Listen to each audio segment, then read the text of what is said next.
오늘 함께 보실 하나님의 말씀은 구약 성경 시편입니다.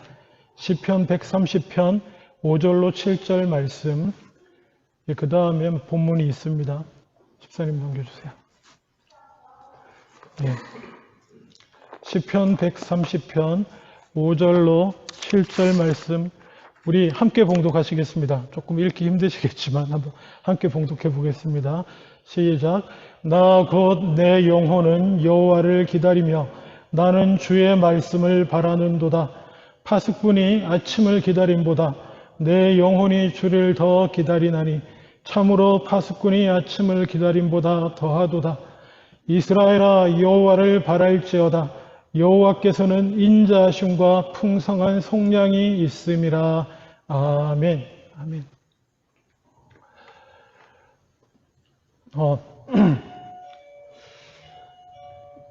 이번 주간에 이렇게 설교를 준비하고 또 말씀을 묵상하다가 갑자기 이 코로나 일어나기 전에 2019년 이전에는 세계에 무슨 일이 있었나 갑자기 생각이 나서 살펴봤는데요.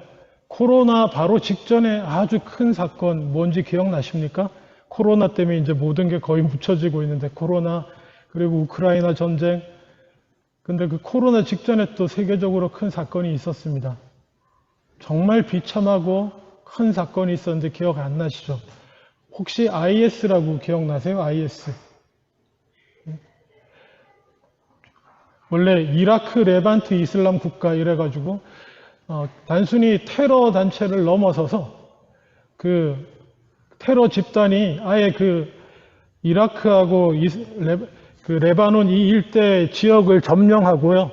아예 국가를 이뤘던 적이 있습니다. 폭력으로 세금도 걷고. 기억나시나요? 막 전 세계 유튜브를 통해서 막 이렇게 선전해가지고 미국에도 거기 IS를 위해 싸우겠다고 막 가는 애 있고 한국에도 한 명 갔었어요. 뭐 그런 난리를 쳤던 그 기억나시나요? 그게 보니까 2014년에 시작해가지고 2019년까지 전 세계를 아주 그냥 죽음과 고통 가운데, 우리는 다행히 멀리 떨어져 있어서 별로 느끼지 못했는데요. 그런 것으로 집어넣었던 시간들이었습니다. 그럼 그전엔 뭐가 있었는지 아십니까? 그전에요. 그전에는 2001년 9.11 사태로 시작된 아프가니스탄 전쟁이 계속되고 있었습니다. 그럼 그 이전엔 뭐가 있을 것 같습니까? 1994년에 러시아가 체첸을 침공한 일이 있었고요. 그 이전에는 여러분도 잘 아시다시피 2090년에 걸프전이 있었습니다.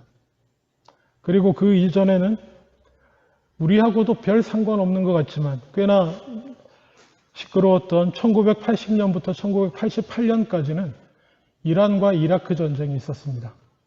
그럼 그 이전엔요? 베트남 전쟁이요. 70년대. 그 이전에는요? 50년대 6.25. 이제 드디어 저희도 주인공이 됐네요. 그 이전에 40년대에는 세계대전. 놀랍지 않습니까? 10년대마다 세계에 큰 전쟁이 없는 날이 없어요. 그러고 IS 이제 진정 좀 됐다. 막 쳐들어가고 거기 그냥 난리 온 비극을 이제 끝냈다 싶으니까 코로나가 땅 터졌죠. 그리고 코로나로 온 세계가 힘들고 어려운 중에 이런 와중에 전쟁은 무슨 전쟁이냐? 전쟁 같은 게 일어날 일도 없고, 그 경제 뉴스 들으면 여러분 세계화라는 거 기억하시죠? 세계화가 뭐냐면 그냥 아시다시피 전 세계가 하나의 시장이 되고 공장이 되는 겁니다.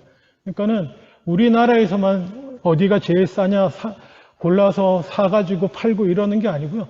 전 세계를 보고 어디가 이게 제일 싸냐 이렇게 해서 온 세계가 그냥 경제로 연결되는 게 세계화예요. 그리고 왜 이렇게 세계화를 급격하게 추진한지 아십니까? 물론 경제적 이유도 있습니다.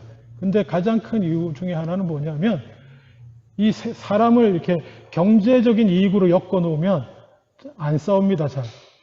전쟁이 잘 안 나요. 저쪽이 내 고객인데 전쟁하겠습니까? 그렇잖아요. 그래서 전 세계를 서로 고객 관계, 고객과 공급자 관계로 이렇게 얽혀 놓으면 평화롭지 않을까. 미국의 전략 중에 하나이기도 하고요. 그랬는데 여러분 어떻습니까? 전쟁 났죠.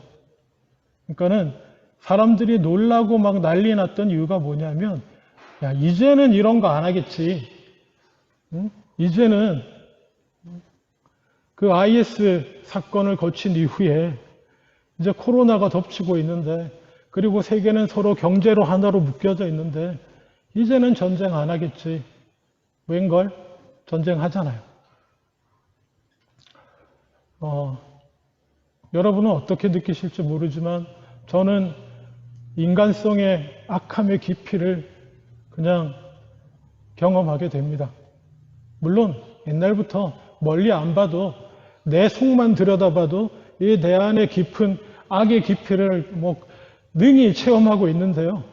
놀랍게도 그런 인간들이 모여서 만들어 놓은 세계도 동일하게 악이 끊이지 않는 것입니다.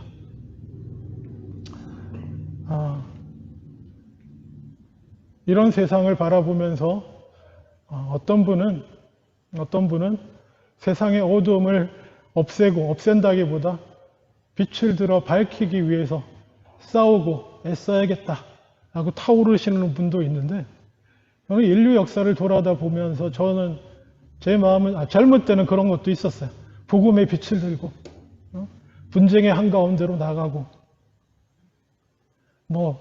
그런 꿈들을 20대 때 꿨었는데, 이 세월이 흐르면서 속에 남는 거 한 가지는 주여 어서 오시옵소서.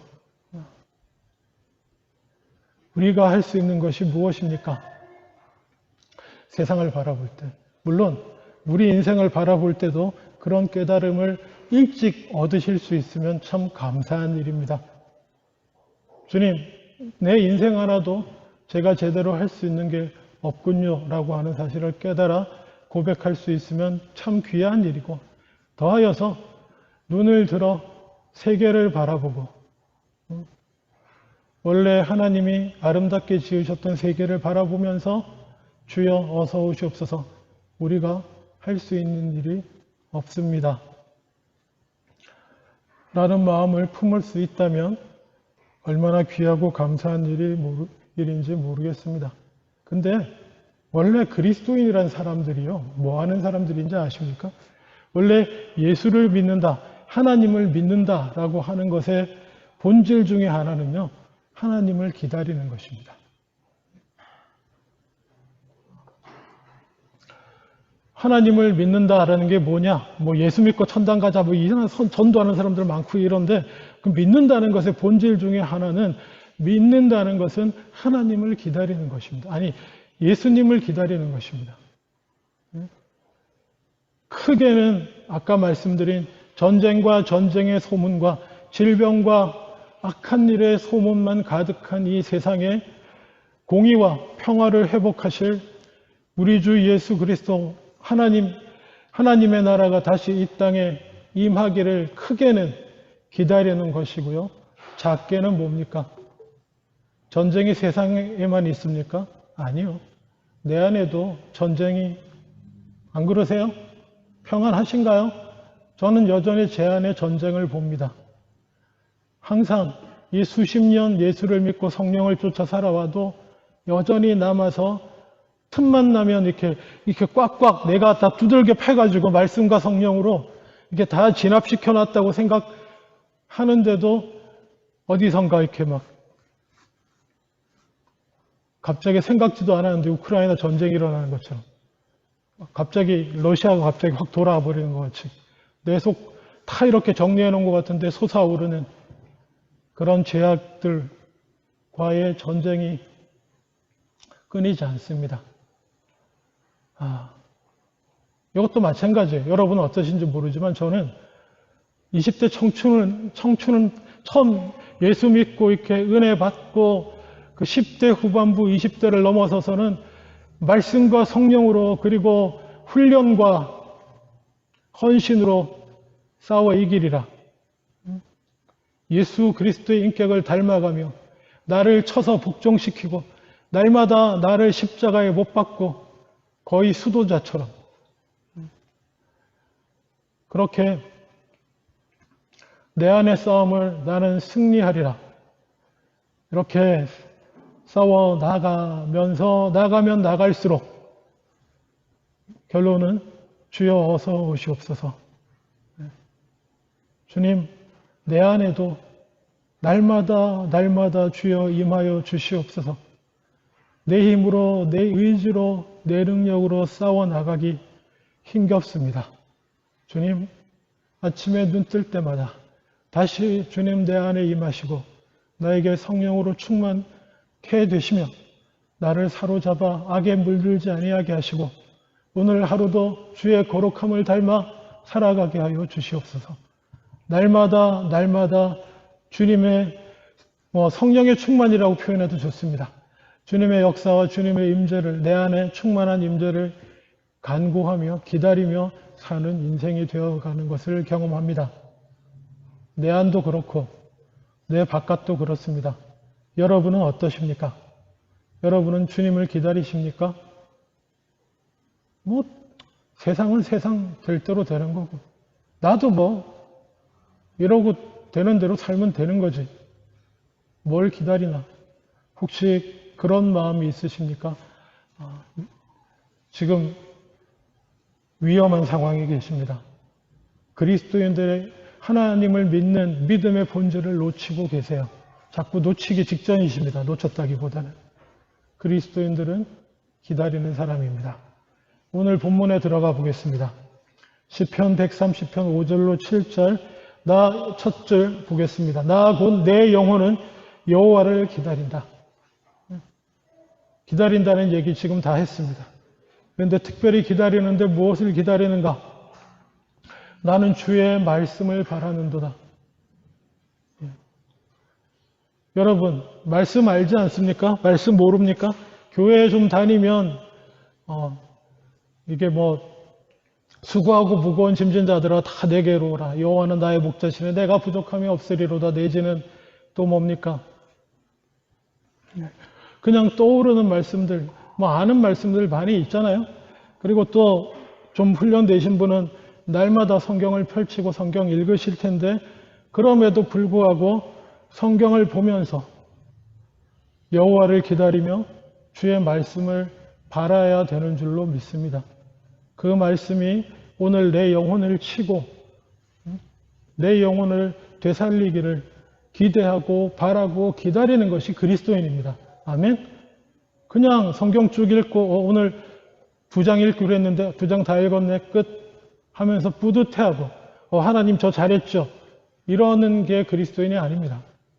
그 말씀이 살아서 내 영혼에 박히고 오늘 하루 내 삶에 들어와 역사하기를 기대하고 기다리는 사람이 그리스도인입니다. 근데 그 그리스도인은 6절에 보십시오. 파수꾼이 아침을 기다림보다 내 영혼이 주를 더 기다리느니 참으로 파수꾼이 아침을 기다림보다 더하도다 이렇게 말합니다. 파수꾼이 아침을 기다립니다. 기다림이 우리가 주님을 기다리는 것이 그냥 파수꾼이 아침을 기다리는 것과 같다라고 말합니다. 기다리면 여러 가지 종류가 있습니다. 성탄절날 저녁에 크리스마스 이브에 아빠를 기다리는 아이는 그 기다림과 성적표를 받아들고 엄마를 기다리는 아이. 조건이 다릅니다, 물론. 좋은 성적표를 들고 엄마를 기다리는 아이. 완전 망친 성적표를 들고 엄마한테 얘기해야 될 순간을 기다리는 아이. 기다리는 건 종류가 다 다릅니다. 그리고 부모를 기다리는 자식, 아이 얘기했다면 어떤 사형 집행날을 기다리는 사형수의 기다림도 있습니다. 기다림은 다양한 거예요. 여러분의 삶에서의 기다림은 주로 어떤 기다림인지 모르겠습니다. 그런데 그리스도인의 기다림은 파수꾼이 아침을 기다리는 기다림이라고 말합니다. 경계근무 서보신 분 꽤 있으실 겁니다. 근데 그거랑 또 다르죠. 여기서 파수꾼은 진짜 전쟁 상황을 말하고 있습니다. 전쟁이 벌어진 상황이요. 영적으로 이미 전쟁이 벌어져 있으니까요. 전쟁이 벌어진 상황에서 내가 이 밤에 경계 근무를 서야 된다고 한번 생각해 보십시오. 어떨 것 같습니까? 여러분 마음에 어떤 마음이 있을 것 같아요? 총 들고 지금 전쟁 난 상황인데 다 자는 동안 내가 경계 근무를 서야 돼. 이 밤에. 딱 4시간이면 4시간. 12시부터 새벽 4시까지. 뭐 하여튼. 그 시간 동안 나는 경계를 서야 돼요. 어떤 심정이겠습니까, 여러분? 빨리 아침이 오기를. 그리고 아침이 올 때까지 뭐예요? 아무 일 없기를. 몰래 침투해든 적군이 내 여기를 따지 않기를. 전쟁 기습할 때 제일 먼저 공격 대상이 되는 게 어딥니까? 기습할 때. 경계병이잖아요. 파수꾼이 아침을 기다린다는 그런 겁니다. 우리가 하나님을 기다린다는 게 그런 거예요. 그런 죽음의 공포라기보다는요, 그런 긴장감이 있는 기다림입니다. 왜요? 지금이 전쟁터거든요. 영적인 전쟁터거든요. 실제로 세상에 전쟁이 있지만 내 안에도 뭡니까? 항상 아침에 눈 뜨자마자 내 안에는 영적 전쟁 상태거든요. 이게 내 적에게 내 영혼이, 죄악에게 내 영혼이 잠식되지 않도록 경계를 하면서 뭘 경계합니까? 주님이 빨리 도와주시기를. 내 의지로 이기고 내 의지로 참고 버티지만 진정으로 내 안의 죄악과의 싸움에서 승리하려면 뭐가 필요합니까?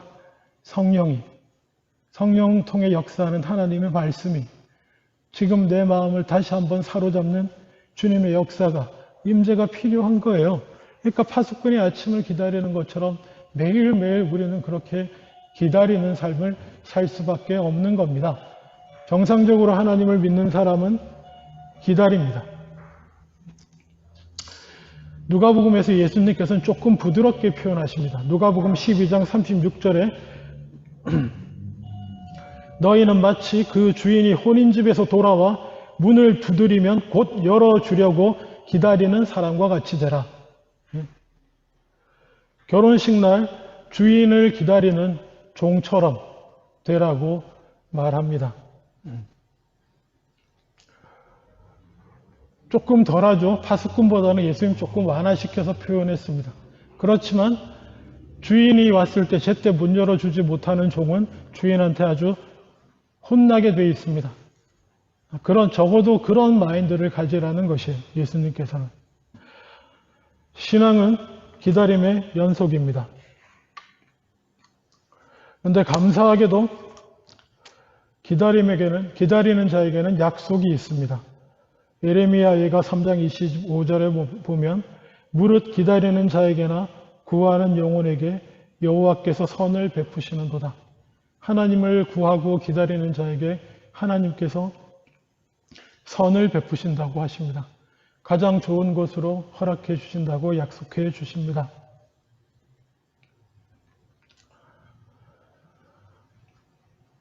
그러면 이러한 기다림을 우리가 기다리는 것 자체가 힘든 분들 많이 있습니다. 성품적으로도 가만히 기다리는 게 힘드신 분들이 있는데 그럼에도 불구하고 이런 기다림을 가능하게 하는 것은 우리에게 허락하신 소망 때문인 줄로 믿습니다. 로마서 8장 24절에 보면 소망의 중요성에 대해서 이렇게 말합니다. 우리가 소망으로 구원을 얻었다라고 말합니다. 언젠가 말씀드리지만 믿음으로 구원 얻는다고 말하는데 사도 바울은 로마서에서 아주 직접적으로 우리가 소망으로 구원을 얻었다라고 말합니다. 그것은 믿음은 믿는다고 하는 것은 소망을 갖는다고 관계 있다는 것입니다. 소망을 갖는다는 것은 뭡니까? 소망이 있는 사람은 어떻게 하는 사람입니까? 기다리는 사람이죠.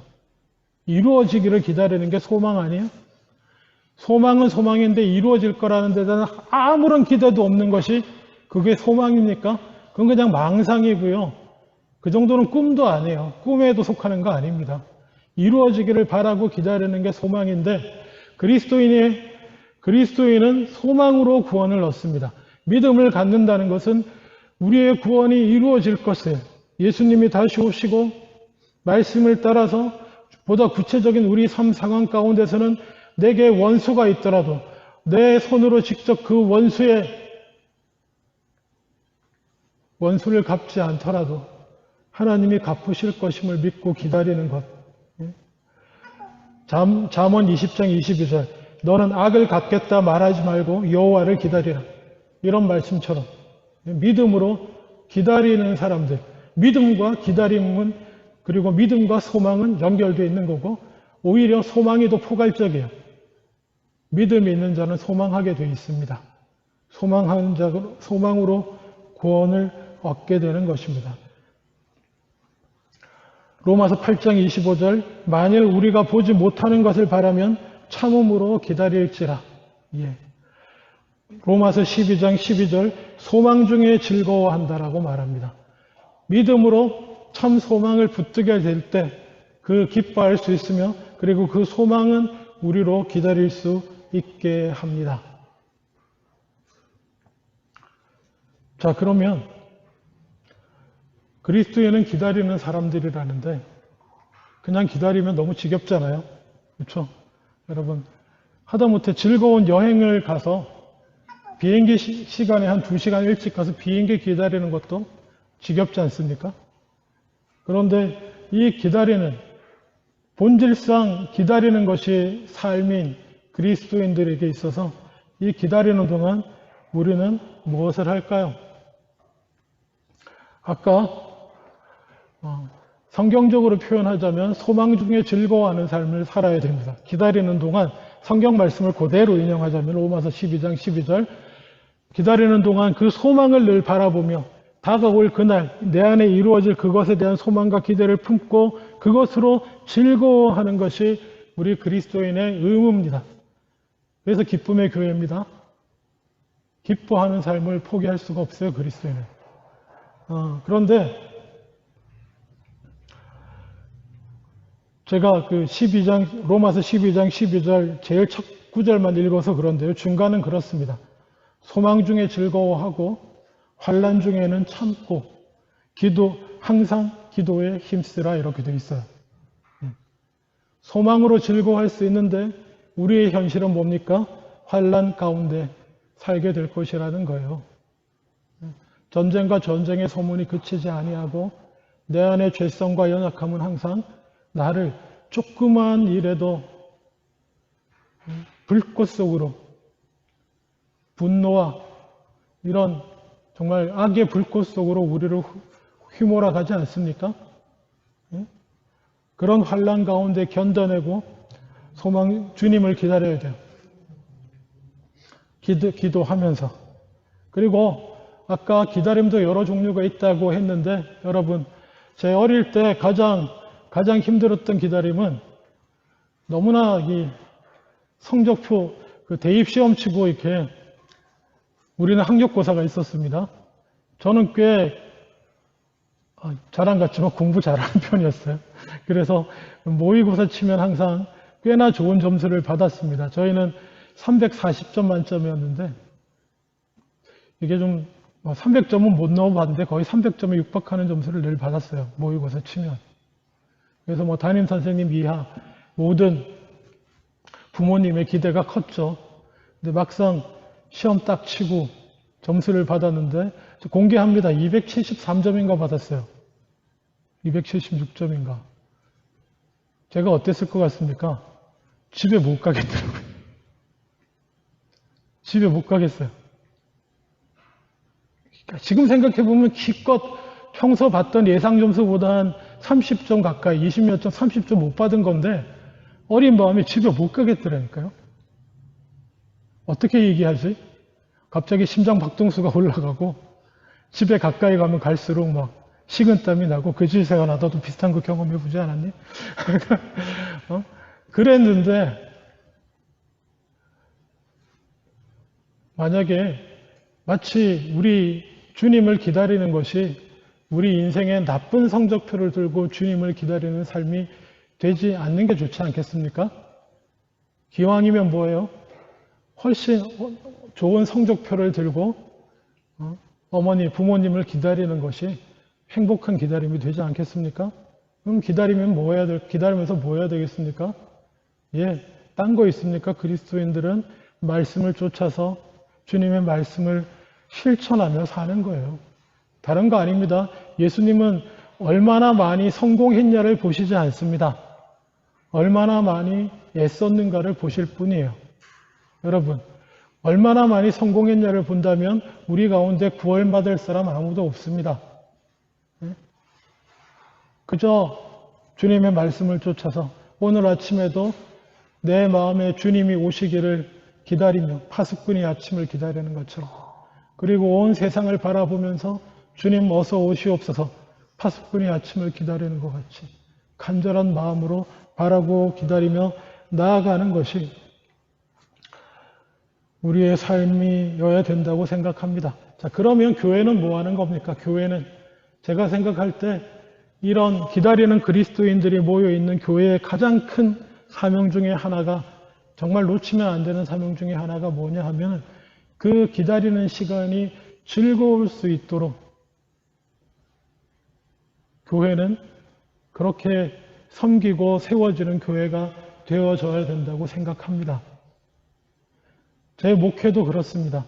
제 목회의 사명도 결국 기다리는 삶을 살아가는 주님의 자녀들이 그 주님 다시 오실 때까지 그 기다림의 시간 동안 소망 중에 즐거워하며 지낼 수 있도록 돕는 일이 제 일이라고 생각합니다. 적어도 기쁨의 교회는 그러기 위해서 시작했습니다. 그러면 우리가 뭘 어떻게 해야 되겠습니까?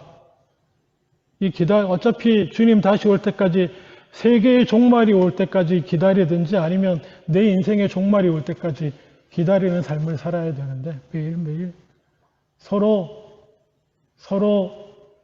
지켜봐주고 서로 용서하고 인정해주고 섬기고, 기쁜 일 있으면 함께하고 슬픈 일 있으면 또 함께 또 하고, 또 낙심하는 자들이 있으면 격려해주고 도우면서, 어차피 우리는 기다려야 돼. 끝까지.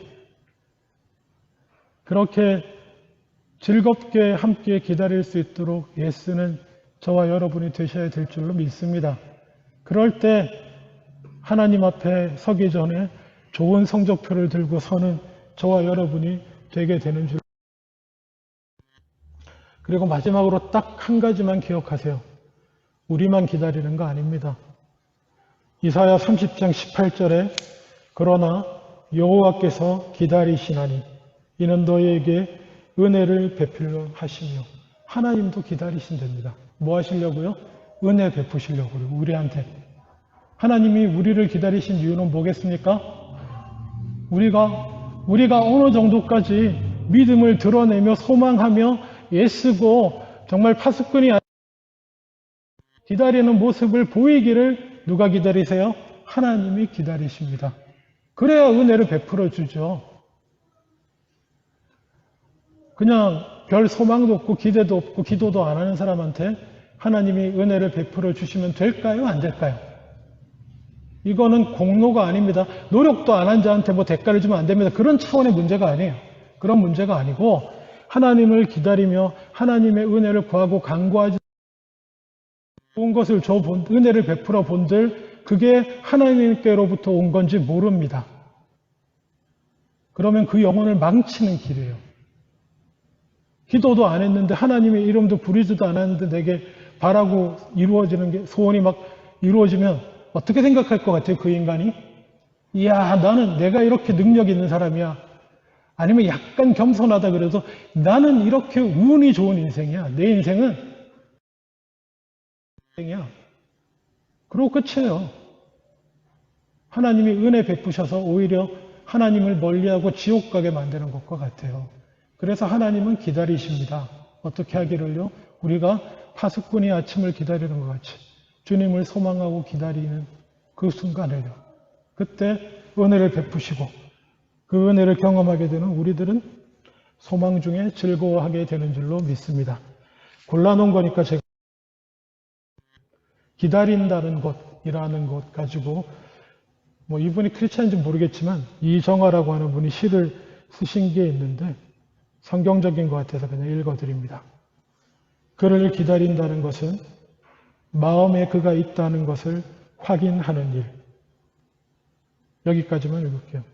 기다린다는 것은 마음에 그가 있다는 걸 확인하는 것입니다. 하나님을 기다린다는 것, 마음에 하나님이 있다는 것을 확인하는 겁니다.